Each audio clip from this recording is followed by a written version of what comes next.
चाहिए, जिगरा चाहिए। जिसके अंदर जिगरा होता है वो ही आता है मैदान जंग में।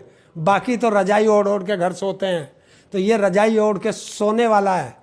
अगर ये सही होता, ये कौम के लिए सही होता, अगर बेनीवाल ने कुछ गलत कहा होता तो राजपूत समाज मैदान में आता।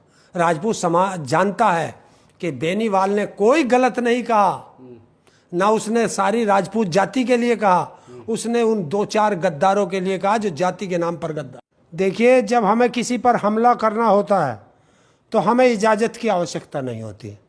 इजाज़त की आवश्यकता वहाँ होती है जहाँ कानून के हिसाब से हमें चलना है, जहाँ हम संविधान के हिसाब से चलेंगे, और संविधान किसी को बुलडोजर चलाने की इजाज़त नहीं देता।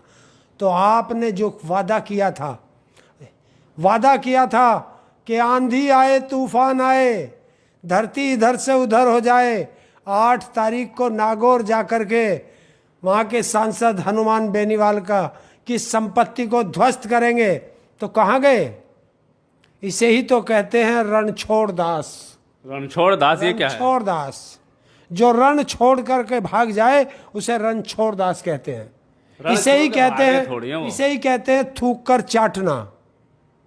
और रण छोड़ के नहीं भागे, क्योंकि वहाँ वीर तेजाजी महाराज का इलाका है, और तेजाजी महाराज की जन्मस्थली पर आकर के कोई गुंडा मवाली वहाँ आकर के बदतमीजी कर जाए, ये तेजाजी महाराज के जो समर्थक है उनको रास नहीं आएगा। मान ली उन्होंने, करने से ना कानून की बात मानी है। तो जब उसके घर ढाने की बात कानून बताता था क्या?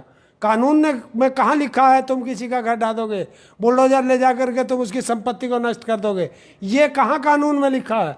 जब तुम बोल रहे थे तब तुम्हें कानून का नहीं पता था कि कानून क्या कहता है भारत का? अगर हिम्मत थी तो जाते, कैंसिल क्यों किया? आएंगे, बाद में आएंगे।